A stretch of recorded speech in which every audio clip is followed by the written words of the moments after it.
प्रिय श्रद्धालुओं, जय श्री कृष्ण, जय श्री राम, जय श्री राधे राधे, जय श्री महाकाल।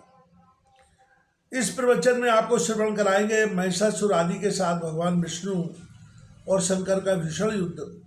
भगवान विष्णु, शंकर और ब्रह्मा का स्वधाम लौट जाना, इंद्र आदि देवताओं की पराजय और इंद्र का ब्रह्मा जी तथा शिव जी को साथ लेकर वैकुंठ में भगवान के समीप गमन। व्यास जी कहते हैं, ताम्र नामक दैत्य के मूर्छित हो जाने पर महिषासुर ने कुपित होकर विशाल गदा उठाई और वह स्वयं देवताओं पर टूट पड़ा। देवताओं, ठहरो, तुम सब लोगों को आज मैं गदा से चूर्ण किए देता हूँ। तुम सदा से ही निर्बल हो, जहाँ कहीं भी इच्छानुसार बलि खा लेना तुम्हारा स्वाभाविक काम है। यूं कहकर अभिमान से चूर रहने वाला महिषासुर इंद्र के पास पहुंच गया। इंद्र ऐरावत हाथी पर बैठे थे। महाभाव महिषासुर ने उनके कंधे पर गदा से चोट पहुंचाई। इंद्र भी सावधान थे। उन्होंने अपने भयंकर वज्र से दानव की गदा तुरंत काट डाली। फिर महिषासुर को मारने के लिए बड़ी शीघ्रता से वे आगे बढ़े। महिषासुर भी साधारण क्रोधी नहीं था। उसने चमचमाती हुई तलवार हाथ में ले ली। महान पराक्रमी इंद्र सामने पहुंच चुके थे। आगे बढ़कर उस दैत्य ने उन पर तलवार चलाना आरंभ कर दिया। फिर तो दोनों में संपूर्ण प्राणियों को भयभीत करने वाला रोमांचकारी युद्ध ठन गया। तरह तरह के आयुधों का प्रयोग करके वे लड़ रहे थे। उस समय शंबरासुर ने एक ऐसी माया का आविष्कार किया जिसमें संपूर्ण जगत को नष्ट कर देने की शक्ति थी, तथा मुनि भी जिसके चक्कर में पड़ जाते थे। महिषासुर ने शीघ्रता पूर्वक उसी माया का प्रयोग किया। उस विचित्र माया के प्रभाव से वहां एक ही साथ करोड़ों महिषासुर प्रकट हो गए। रूप और पराक्रम में सभी समान दिखाई देते थे। सबकी भुजाएं आयुधों से अलंकृत थीं और वे देवताओं की सेना पर प्रहार कर रहे थे। ऐसी स्थिति में दैत्य द्वारा रची गई उस मोहकारी माया की भीषण रचना देखकर इंद्र के मन में भय के कारण अत्यंत घबराहट उत्पन्न हो गई। वरुण, कुबेर, यमराज, अग्नि, सूर्य और चंद्रमा, इन सबके मन में भी महान त्रास छा गया। अपनी विचार शक्ति खोकर ये सभी देवता भाग गए। तब उन्होंने दूर जाकर ब्रह्मा, विष्णु और शंकर का चिंतन किया। स्मरण करते हुए देवताओं के पास आ गए। हंस, गरुड़ और बलि वरद पर वे बैठे हुए थे। देवताओं की रक्षा करने के लिए उन्होंने हाथ में श्रेष्ठ आयुध ले रखे थे। मोह उत्पन्न करने वाली उस आसुरी माया को देखकर भगवान विष्णु ने अपना प्रज्वलित सुदर्शन चक्र चलाया। उस चक्र के प्रचंड तेज से माया की सारी रचना समाप्त हो गई। उस समय सृष्टि, स्थिति एवं संहार के अधिष्ठाता प्रधान देवता वहां उपस्थित थे। महिषासुर ने उन्हें देखकर युद्ध की अभिलाषा से परे उठा लिया और शीघ्रता पूर्वक आगे बढ़े। महान बलशाली महिषासुर, उसका सेनाध्यक्ष चिच्छुर, उग्रास, उग्रवीर, अश्लिमा, त्रिनेत्र, भास्कर और अंधक, ये दानव तथा इनके अतिरिक्त भी बहुत से दैत्य युद्ध करने के विचार से निकल पड़े। सभी कवच पहने हुए थे, भुजाएं धनुष से सुशोभित थी। वे मतवाले होकर रथ पर बैठे थे। उन्होंने संपूर्ण देवताओं को इस प्रकार घेर लिया मानो सियाल सुकोमल बछड़ों को घेरकर खड़े हो। तदनंतर वे समस्त दानव मदान होकर देवताओं पर बाण बरसाने लगे। देवताओं द्वारा भी उसी प्रकार की बाण वर्षा आरंभ हो गई। एक दूसरे को मारने के लिए सब पर्याप्त प्रयत्न कर रहे थे। तदनंतर भगवान विष्णु के तथा शंकर के साथ महिषासुर तथा उसके पक्ष के दानवों का भयंकर युद्ध हुआ और कुछ समय पश्चात सर्वज्ञ भगवान विष्णु, शंकर तथा ब्रह्मा अपने अपने लोगों को लौट गए। महाबली इंद्र हाथ में वज्र लेकर युद्ध के मैदान में डटे थे। वरुण हाथ में शक्ति लेकर युद्ध में देवराज का साथ दे रहे थे। यमराज भी दंड लेकर युद्ध करने में लगे रहे। फिर कुबेर स्वच्छंदता पूर्वक युद्ध के लिए प्रयत्नशील बन गए। अग्निदेव ने शक्ति लेकर युद्ध में सहयोग देना आरंभ कर दिया। युद्ध करने के लिए उनके मन में निश्चित विचार हो गया था। नक्षत्रों के नायक चंद्रमा भगवान सूर्य एक साथ पधारे। दोनों एक साथ होकर युद्ध करने के लिए खड़े हो गए। दैत्यवर महिषासुर को देखकर लड़ने के लिए वे मन में पक्की धारणा कर चुके थे। इतने में दानवी सेना सामने पहुंच गई। प्रत्येक सैनिक क्रोध में भरकर बाण बरसाने में तत्पर था। वे बाण ऐसे जान पड़ते थे मानो क्रूर सर्प हों। सेना के बीच वह दानव राज भैंसे के रूप में उपस्थित था। दोनों दल के सैनिकों द्वारा भीषण गर्जना आरंभ हो गई और देवताओं तथा दानवों की सेना में अत्यंत भयंकर संग्राम मच गया। उस समय उनके धनुष टंकारने और ताल ठोकने से ऐसी आवाज निकल रही थी मानो सब मेघ गरज रहे हों। महाबली महिषासुर अभिमान में चूर था। उसने सींगों से पर्वत के शिखरों को फेंकना आरंभ कर दिया। उसके फेंके हुए पत्थरों से देवता घायल उठे। वह दैत्य बड़ा ही अद्भुत प्राणी था। उसके सर्वांग में क्रोध छाया था। उसने खुरों के आघात से तथा पूंछ के घुमाने से बहुत से देवताओं को मार डाला। तब लड़ने के लिए जितने देवता और गंधर्व एकत्रित थे वे सभी अत्यंत डर गए। महिषासुर के इस पराक्रम को देखकर इंद्र के पैर भी पीछे पड़ने लगे। वे युद्धभूमि से निकलकर भाग चले। शचीपति इंद्र के भाग जाने पर वरुण, कुबेर और यमराज सभी भय से घबराकर विचलित हो गए। सम्यक प्रकार से विजय मानकर महिषासुर अपने महल के लिए प्रस्थित हो गया। महिषासुर ने इंद्र के ऐरावत हाथी तथा कामधेनु गौ और उच्चैःश्रवा घोड़े को अपने अधिकार में कर लिया। फिर उसके मन में आया कि सेना को साथ लेकर मैं इसी क्षण पर्वत पर चढ़ाई कर दूं। उस समय देवता लोग भय से कातर होकर इधर उधर छिपे थे। देव सदन खाली पड़ा था। महिषासुर ने तुरंत वहां पहुंचकर अपना पूरा अधिकार जमा लिया। उसने स्वयं देवराज के दिव्य आसन पर बैठने की व्यवस्था कर ली। देवताओं के स्थानों पर दानवों के बैठने का प्रबंध कर दिया। इस प्रकार पूरे 100 वर्षों तक अत्यंत भयंकर युद्ध करने के पश्चात महाभिमानी महिषासुर इंद्र का पद प्राप्त करने में सफल हो गया। उसके इस भीषण प्रयत्न से संपूर्ण देवता स्वर्ग छोड़कर पर्वत की गुफाओं में वर्षों तक भटकते रहे।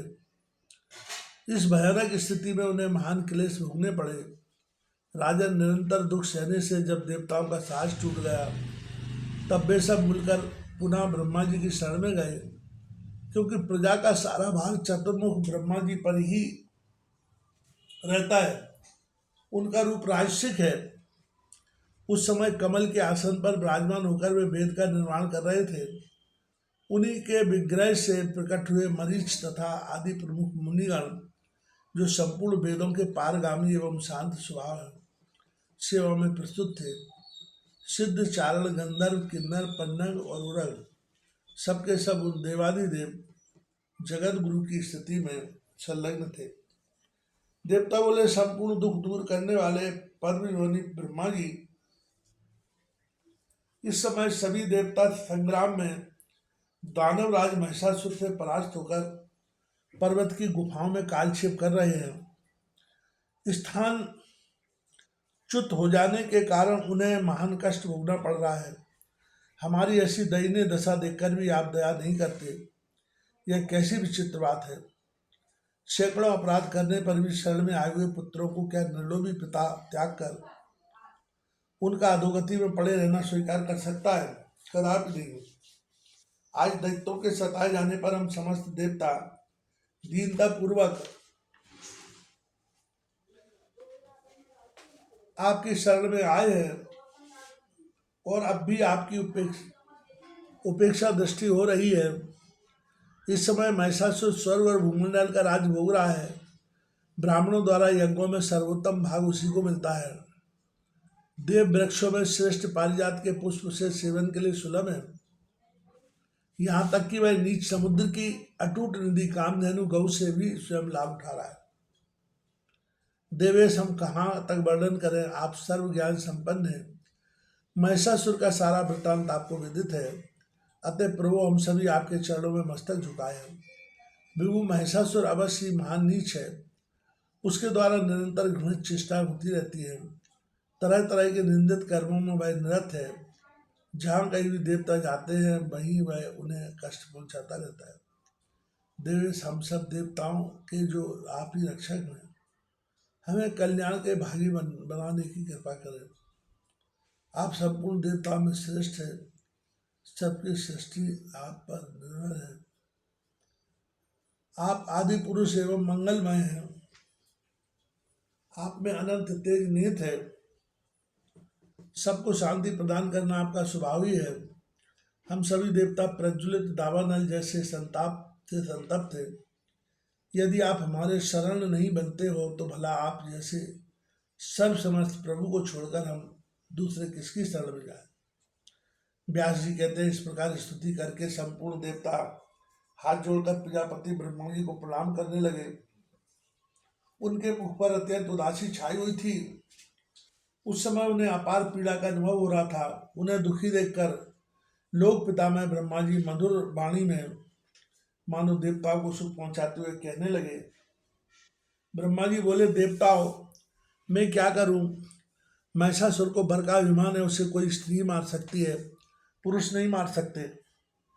ऐसी स्थिति में मैं क्या कर सकता हूँ? अतः देवताओं हम सब लोग श्रेष्ठ पर्वत कैलाश पर चले।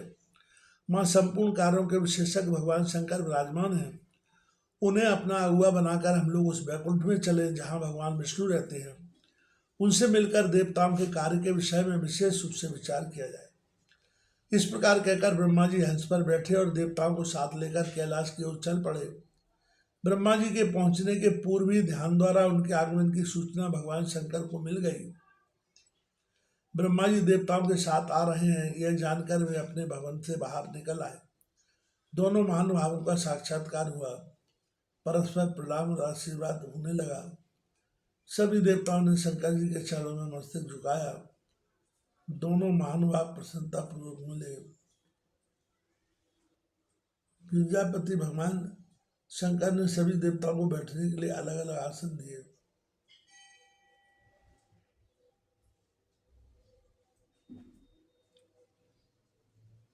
देवताओं के आसनों पर विराजने के पश्चात भगवान शंकर अपने आसन पर बैठे।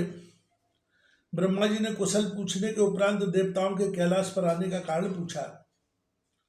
भगवान शंकर ने पूछा, ब्रह्मा जी किस प्रयोजन से आपने इंद्र प्रभृति संपूर्ण देवताओं को साथ लेकर यहाँ पधारने का कष्ट किया है? महाभाग आप आने का कारण अवश्य प्रकट करें।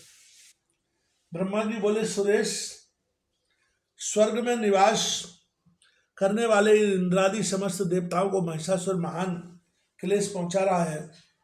उसके वजह से डरकर ये बेचारे पर्वतों की खो में घूम रहे हैं। महिषासुर तथा अन्य भी बहुत से दैत्य देवताओं से शत्रुता ठाने हुए हैं। इस समय यज्ञ में उन्हीं को भाग मिल रहा है। अतः उनसे पीड़ित होकर ये सभी लोकपाल आपकी शरण में आए हैं। शंभु आपके भवन पर इसी गुरुतर कार्य के लिए मेरे साथ इन देवताओं का आना हुआ है। सुरेश्वर अब इनके कार्य के विषय में जो उचित जान पड़े वैसी ही व्यवस्था करने की कृपा करें, क्योंकि भूत भावन संपूर्ण देवताओं के कार्य का आभार आप पर है। व्यास जी कहते हैं, ब्रह्मा जी के वचन सुनकर भगवान शंकर का मुखमंडल मुस्कान से भर गया। अत्यंत मधुर वाणी में वे ब्रह्मा जी से कहने लगे। भगवान शंकर ने कहा, विभो यह आपकी ही तो करामात है। आपने ही तो इसे वरदान दे रखा है।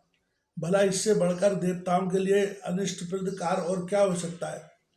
आपके वर के प्रभाव से ही महिषासुर में ऐसी असीम शक्ति आ गई है और वह सभी देवताओं को भयभीत किया जाता है। भला कौन ऐसी सुयोग्य स्त्री है जो अभिमान में चूर रहने वाले इस दानव को मार सके? संग्राम में पैर रखने के योग्य ना तो मेरी पत्नी है और ना आपकी ही। महाभागवती ये देवियाँ यदि संग्राम में चली भी जाए तो फिर युद्ध में सफलता किस प्रकार प्राप्त कर सकेंगे? महाभाग इंद्राणी को भी युद्ध की कला ज्ञात नहीं है। दूसरी किस स्थिति में इतनी शक्ति है तो इस मदोन्मत्त दुष्ट दानव को मार सके? अतः मेरे मन में यह विचार उठता है कि हम लोग इसी क्षण भगवान विष्णु के पास चले और उनकी स्तुति करके देवताओं का कार्य सिद्ध करने के लिए उन्हीं को बार बार प्रेरित किया जाए, क्योंकि संपूर्ण कार्यों को सिद्ध करने वाले बुद्धिमानों में सर्वप्रथम स्थान उन्हीं का है। उनसे मिलकर ही कार्य के संबंध में विचार करना समुचित होगा। वे किसी प्रपंच से अथवा बुद्धि से कार्य सिद्ध होने का साधन प्रस्तुत कर देंगे। व्यास जी कहते हैं, भगवान शंकर की उपयुक्त बात सुनकर ब्रह्मा प्रभृति संपूर्ण प्रधान देवताओं ने उसका अनुमोदन किया। तुरंत जाने के लिए सब लोग उठ चले। भगवान शंकर ने भी साथ दिया। अपने अपने वाहनों पर सवार हुए बैकुंठ को चल पड़े। उस समय कार्य में सफलता की सूचना देने वाले अनेकों शुभ शकुन होने लगे। उन्होंने देखे शुभ की सूचना देने वाला कल्याणमय वायु उत्तम गंध फैलाता हुआ बहने लगा। रास्ते में जाते समय जहां तहां पवित्र पक्षी उत्तम बोली बोलते हुए मिले। आकाश निर्मल हो गया, दिशाएं स्वच्छ हो गईं।